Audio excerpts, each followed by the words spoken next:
Bro, pernah nggak lo lagi bengong di kamar jam 1 pagi, lampu mati, kipas muter, terus kepikiran, anjir, kok hidup gue kosong banget ya? Kayak hidup itu berjalan, tapi lo nggak ikut jalan.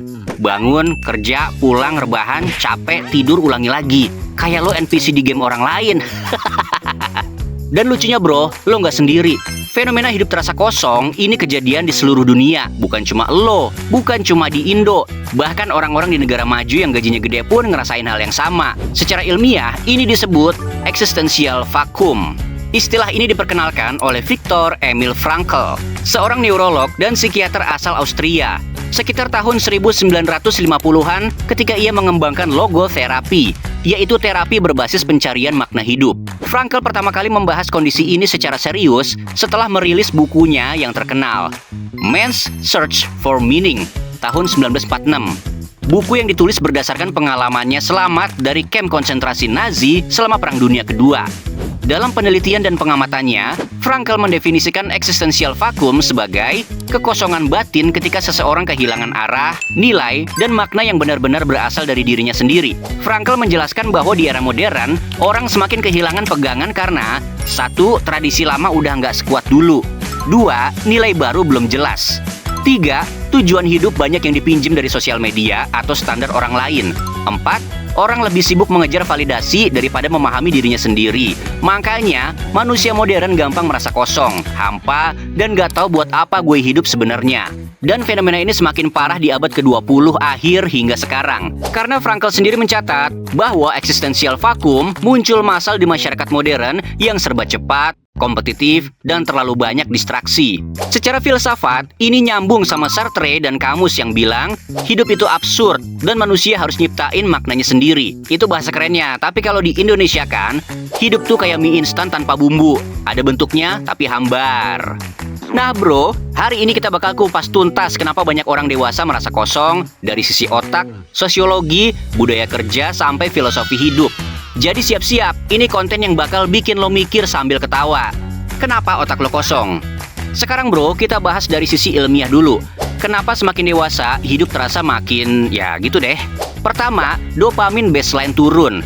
Dulu lo seneng banget cuma dikasih jajanan 2000-an atau main PS2 di rental sejam. Sekarang, lo beli HP 15 juta pun bilang, oh oke. Ini karena otak lo udah terlalu sering ngejar stimulasi. Scrolling TikTok berjam-jam bikin standar kesenangan lo naik kayak harga cabai saat lebaran. Kedua, cognitive load overload. Dulu masalah lo cuma PR belum kelar. Sekarang, bayar listrik, cicilan, target kerja, tekanan sosial, keluarga nanya kapan nikah, dan tetangga ngomel karena motor lo parkir miring. Otak kewalahan bro, literally penuh. Ketiga, hilangnya novelty. Waktu kecil, setiap hari ada hal baru. Waktu dewasa, semua jadi rutinitas. Otak butuh kebaruan biar hidup kerasa ada warnanya. Terlalu monoton sama dengan kosong. Keempat, loneliness epidemic. Fenomena global bro. Penelitian Harvard bilang, manusia dewasa makin kesepian karena hubungan pertemanan makin sedikit.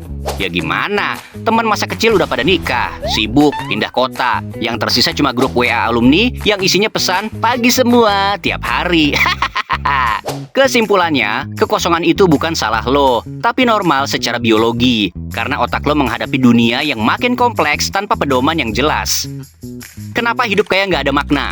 Sekarang kita masuk bagian dalamnya bro, filosofi. Karena kadang masalah kita bukan di dompet, tapi di makna hidup. Dalam filsafat eksistensialisme, Sartre bilang, manusia dikutuk untuk bebas. Artinya, lo bebas menentukan hidup lo. Tapi justru karena itu, lo bingung mau pilih yang mana. Kayak lo masuk warteg, pilihan lauk banyak banget, sampai lo malah bilang, nasi sama kuah aja deh, bang. Terus ada Camus yang bilang hidup itu absurd. Kenapa absurd? Karena kita semua nyari makna di dunia yang nggak pernah kasih jawaban pasti. Akhirnya manusia ngerasa hampa karena nanya, gue hidup buat apa? Tapi nggak pernah dapat jawaban yang memuaskan. Terus ada Viktor Frankl yang bilang, kekosongan hidup terjadi kalau lo nggak punya tujuan, kontribusi, atau hubungan emosional yang kuat. 3 pilar makna hidup menurut Frankl. Purpose, ada hal yang mau lo capai. Connection, ada orang yang peduli sama lo. Responsibility, ada beban yang bikin lo merasa penting. Banyak orang dewasa kehilangan 3 hal itu. Kerja bukan passion, temenan makin sedikit, tanggung jawab banyak, tapi nggak ada apresiasi. Makanya lo ngerasa kayak numpang lewat di hidup lo sendiri. Jadi bro, dari sisi filosofi, hidup terasa kosong bukan karena lo gagal, tapi karena lo sedang menyadari hidup sepenuhnya. Ini proses yang dialamin semua orang dewasa. Bro, sekarang kita masuk ke ranah filsafat, tempat di mana para pemikir zaman dulu udah ngerasain apa yang lo rasain sekarang. Jauh sebelum modern life, jadi serumit sekarang. Ada satu teori dari Jean-Paul Sartre.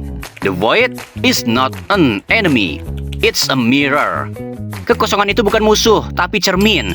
Lo kosong, itu tandanya lo lagi sadar kalau hidup lo nggak jalan di jalur yang lo mau. Albert Camus bilang hidup itu absurd.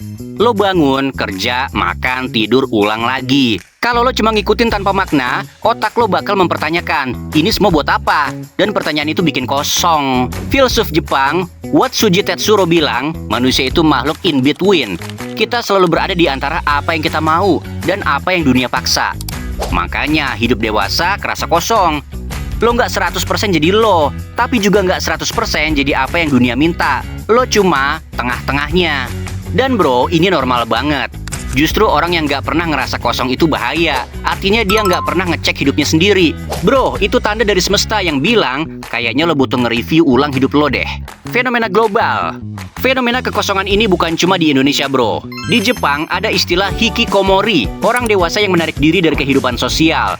Hidup di kamar bertahun-tahun, itu ekstrim. Di Korea Selatan ada istilah Sampo Generation. Generasi yang menyerah pada pacaran, nikah, dan punya anak karena hidup terasa terlalu berat. Di Amerika ada istilah Quarter Life Crisis Epidemic. Artinya apa? This is global bro. Ini bukan karena lo kurang ibadah, kurang sahabat, atau kurang healing. Ini karena sistem hidup modern itu didesain untuk bikin lo ngejar banyak hal, tapi jarang ngasih rasa puas. Kenapa orang dewasa modern gampang kosong? Ritme hidup cepat, ekspektasi tinggi, sosial media bikin hidup orang lain kelihatan lebih keren. Budaya harus sukses sebelum umur sekian. Nggak ada lagi ruang buat gagal. Lo tahu fenomena paling aneh? Semakin sebuah negara maju, makin banyak orang ngerasa kosong. Karena makin banyak pilihan, akan makin banyak pertanyaan. Yang mana yang bener? Dan itu bro, bikin capek mental. Sekarang lo mungkin nanya, bro, gimana cara ngisi kekosongan ini? Nggak ada satu jawaban universal, tapi ada 3 jalur yang biasanya berhasil. 1, ngurangin beban palsu. Beban yang sebenarnya bukan milik lo, tapi lo bawa karena masyarakat nge-push. Misalnya harus sukses umur 25. Harus punya rumah umur 30, harus punya mobil, harus punya bisnis. Padahal tiap orang punya jalannya masing-masing. 2, balik ke hal kecil yang bikin hidup kerasa ada. Masak sendiri, jalan sore, ngobrol jujur sama teman, belajar hal baru, bangun kebiasaan kecil. Hidup itu bukan soal big moments, tapi small konsistensi.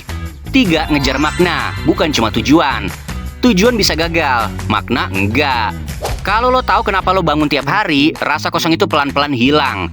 Dan bro, ini yang paling penting. Rasa kosong itu wajar. Lo hidup, lo berkembang, lo bukan robot. Yang penting, lo jangan diem terus di kosongnya. Bro, kalau lo ngerasa konten ini ngebukain sedikit ruang di kepala lo, kasih gue satu hal kecil. Klik like-nya, subscribe, dan share ke teman lo yang lagi ngerasa hidupnya kosong juga. Dan jangan lupa drop di komen,